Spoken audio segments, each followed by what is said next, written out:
Ahok, sebenarnya dengan pernyataan Pak Ahok, ya sebenarnya itu dia sudah punya kewajiban untuk melaporkan. Kalau dia tidak melaporkan, dia bisa dianggap sebagai bagian dari pelaku korupsinya, gitu. Karena Migas yang juga Direktur Eksekutif Cherry Yusri Usman ini mendesak Presiden Prabowo Subianto untuk bisa menonaktifkan Menteri BUMN Erick Thohir soal dugaan korupsi oplosan BBM Pertalite menjadi Pertamax. Yang mana Yusri ini berpendapat jika Presiden Prabowo benar-benar berkomitmen untuk memerangi korupsi, maka langkah pertama yang harus diambil adalah menonaktifkan Thohir dari jabatannya sebagai Menteri BUMN. Kalau ahli itu tadi mengatakan Ahok dianggap terlibat, kalau saya mengatakan keterlibatan Ahok itu bisa 75% itu. Kenapa? Nanti kita bahas sedikit. Kemudian kalau Erick Thohir disuruh mundur, ya harus dimundurkan sebenarnya Erick Thohir. Bahkan bisa-bisa jadi dia melindungi. Kalau melindungi orang koruptor, maling, rampok negara ini, bisa terlibat juga. Kalau saya mengatakan ini orang ini bisa-bisa terlibat semua. Dianggap terlibat semua dulu. Itu sementara dulu. Baik, kita mulai dari Ahok dulu. ya dengan pernyataan Pak Ahok, ya sebenarnya itu dia sudah punya kewajiban untuk melaporkan. Kalau dia tidak melaporkan, dia bisa dianggap sebagai bagian dari pelaku korupsinya, gitu. Karena dia tidak mau tahu tapi tidak mau melaporkan, gitu. Ya, nah karena itu menjadi kewajiban hukum bagi Pak Ahok ya untuk melaporkan. Pengamat ini melihat statement dari Ahok berkuar-kuar di sana-sini. Saya sudah melihat hal itu kemarin itu. Saya mau pecat, saya sudah sarankan, saya sudah begini. Apa aja kerjanya selama 5 tahun? 5 tahun loh. Utama PT Pertamina Basuki Cahayapurnama atau Ahok turut buka suara. Temuan kasus korupsi tata kelola minyak mentah diduga terjadi sejak tahun 2018 hingga 2023 atau dalam periode saat Ahok menjabat sebagai komisaris utama PT Pertamina tahun 2019 hingga 2024.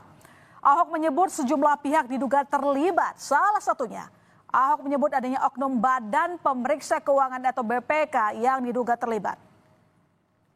Kata Ahok, di kasus bukan cuma terkait Rifa Siahaan sebagai dir PT Pertamina Patraniaga. Ahok mengaku mencurigai ada oknum BPK yang terlibat langsung dalam kasus pengadaan zat aditif di perusahaan plat merah itu. Menurut Ahok, oknum dari BPK itulah yang menjadi backing agar Pertamina membeli zat aditif melalui transport dan tender yang tidak sah.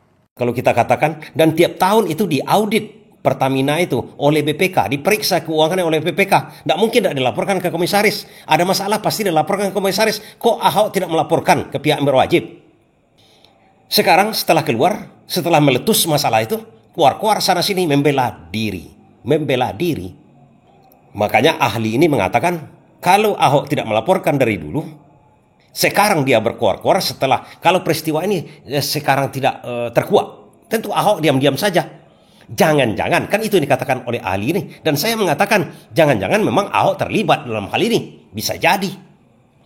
Makanya ahli ini meminta Ahok melapor. Kalau belum melapor, nanti dia kena juga. Kenapa tidak dilaporkan selama ini? Dihalang-halangi. Sementara tugas dia itu sebenarnya mengawasi itu.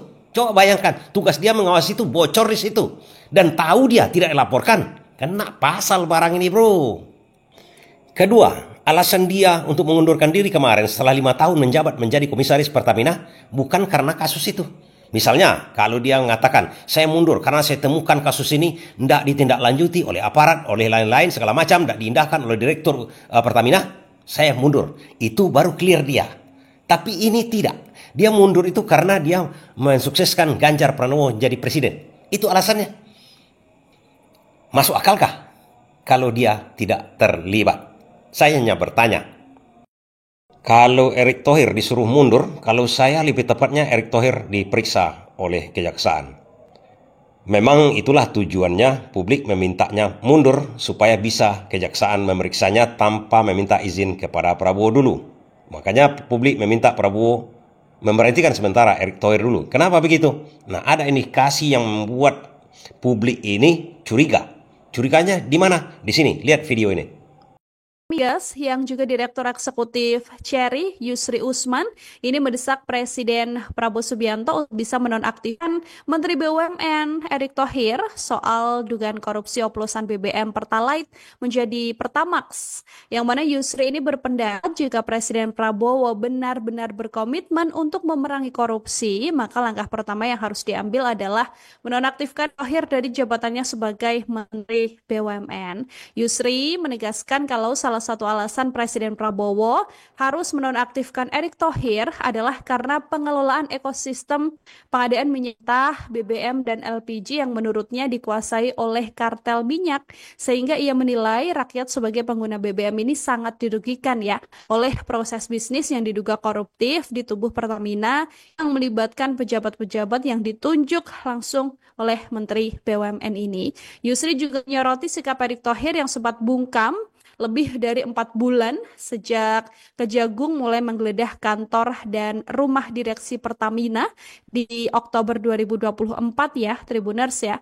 Namun setelah bertemu dengan Jaksa Agung, Erick Thohir secara tiba-tiba menyatakan bahwa ia akan mengevaluasi direksi Pertamina yang saat ini sudah ada beberapa yang ditetapkan sebagai tersangka. Artinya direksi yang baru diangkatnya udah terkena oleh Kejagung. Orang-orang itu juga selama ini bersama Erick Thohir. Itu intinya. Artinya itu adalah geng dia.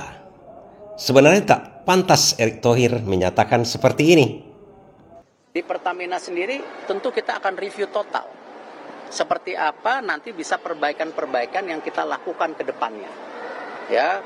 Banyak yang bicara bagaimana peran SKK Migas, bagaimana peran Menteri SDM, bagaimana Menteri BUMN, bagaimana juga lain-lain. Yang pantasnya begini kawan-kawan, secara logikanya, yang pantas kata-kata Erick Thohir itu mundur. Kenapa begitu? Logikanya, sebuah kelas berisi 40 murid, kemudian 30 dari 40 murid itu tidak lulus. Siapa yang bodoh di situ? Guru atau muridnya? 30 yang tak lulus. Tentu gurunya yang bodoh. Berarti guru yang tak pandai mengajar. Begitu juga dengan analoginya dengan Erick Thohir sekarang ini. Ada korupsi berapa buah di BUMN kita. Yang besar-besar di BUMN. PT Timah. BUMN juga itu. Kemudian sekarang Pertamina. Belum lagi Asabri. Belum lagi Jiwasraya. Banyak lagi. Sebenarnya bukan di situnya yang salah sebenarnya. Di pucuk pimpinannya, ya sebenarnya yang harus dilakukan oleh Erick Thohir sekarang kalau memang dia negarawan, dia mundur, kemudian minta kejaksaan memeriksa dia juga. Itu kuncinya sebenarnya, itu yang diminta publik dengan disuruh mundurnya dia ini. Demikian ya, terima kasih.